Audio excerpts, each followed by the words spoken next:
What's up, guys? Let's just go ahead and get started. First question comes from Toka A Fida. Hello. You said it would work on the A7, but at the beginning you said not full frame lens. The only thing that makes me think about not buying it is this fact. When I upgrade from the A6000 to the A7S, I'll have to sell it, so it doesn't work on an A7, right? Okay, so what he's talking about here is the Sony 18-105G lens.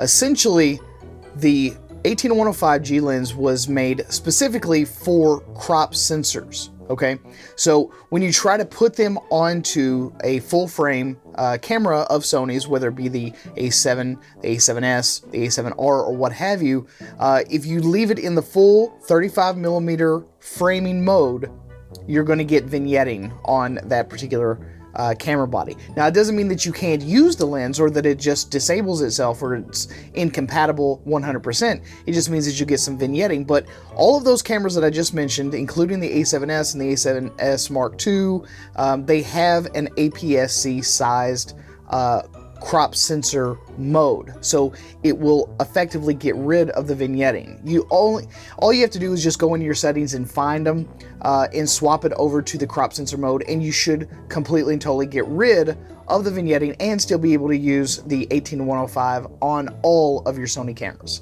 Question number 2 comes from Jethro Mai. Let me like the video so that you have equal like and dislike.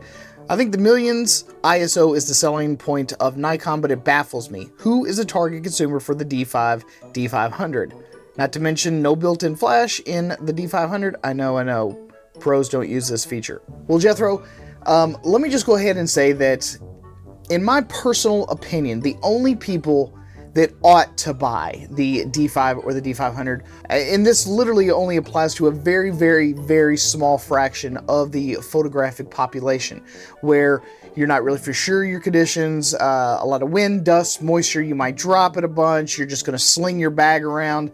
It's basically for the roughneck photographers that, don't have time to baby their gear. They are hardcore, rugged tools. Most photographers are not like that. I don't care what kind of environment that I was going to be in personally, but I would just be wiping that shit down with a diaper. But not so much to the point where I'm not going to use it. I do like to use my photographic equipment. I'm not going to overly baby anything that I own. Yeah, it's perfectly good. It's weather sealed. It's magnesium alloy body. Nothing can hurt that thing.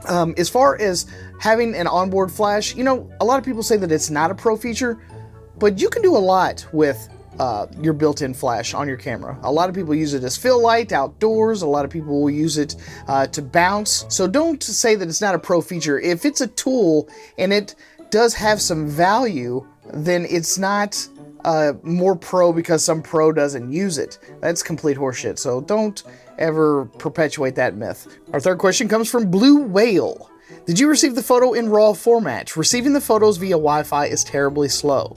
Can you clarify it, please? Many thanks in advance. Blue Whale is referring to EyeFi cards.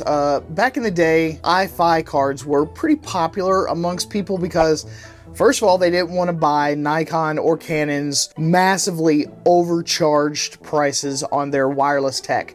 To add a Wi-Fi dongle or anything to those cameras was like $400 or $500. So what a lot of people were doing is they were buying the EyeFi cards. It was building or creating a local ad hoc Wi-Fi network that you could connect your phone to, or you can connect your iPad to, and you could wirelessly transfer your photographs from your camera over to your device, and you would just have them so that you could actually look and see if you got the shot that you really wanted. But yes, Wi-Fi networks that are built into a tiny little bitty SD card are not ideal. Means to an end. It is not necessarily the best possible way to go. The EyeFi cards do in fact transfer RAW format. So yes, it is feasible. Yes, it's ridiculously slow. If your camera does not have built-in Wi-Fi, that is an option for you to consider. And now let's move on to some of your stupid comments. Velocity says, why do people who are biased about products review pieces of technology this way? I was looking forward to a more intelligent discussion. What a disappointment. Well, I'm sorry if my opinion was a disappointment to you, but the fact of the matter is that technology in general doesn't necessarily warrant a hands-on experience every single time. I am very conscious of what I like to use and how I like to use it, the types of environments that I'm going to be in, the types of equipment that I think are going to best get the job done for me personally. You don't necessarily have to have that piece of tech in your hands to know that you just aren't going to like it or use it. I know that I do entirely too much video. I don't want to buy a completely and totally separate video system apart from my photography. I personally don't. I don't want a whole nother system to have to think about, worry about, keep up with, and all that kind of stuff. I like having it all in one. So for me to review or to preview or to talk about or to provide my opinion about a particular product, that's just it. It's my opinion. No one told you to stay. No one told you to watch. I apologize, kinda, if you didn't like it, but just give me a thumbs down then from here on out. I like those too. Hub Towner says, I don't think people interested in purchasing either of these cameras would do so for shooting videos. And for those that didn't catch that, Hub is talking about the Nikon D5 and the D500. So my question to you would be, why not? I just literally sat here and gave you an answer that I don't want to have two different systems, photography, videography. I want them both in one. It has become entirely too convenient to have both my photos and my videos in the same system. It prevents me from having to buy two sets of gear.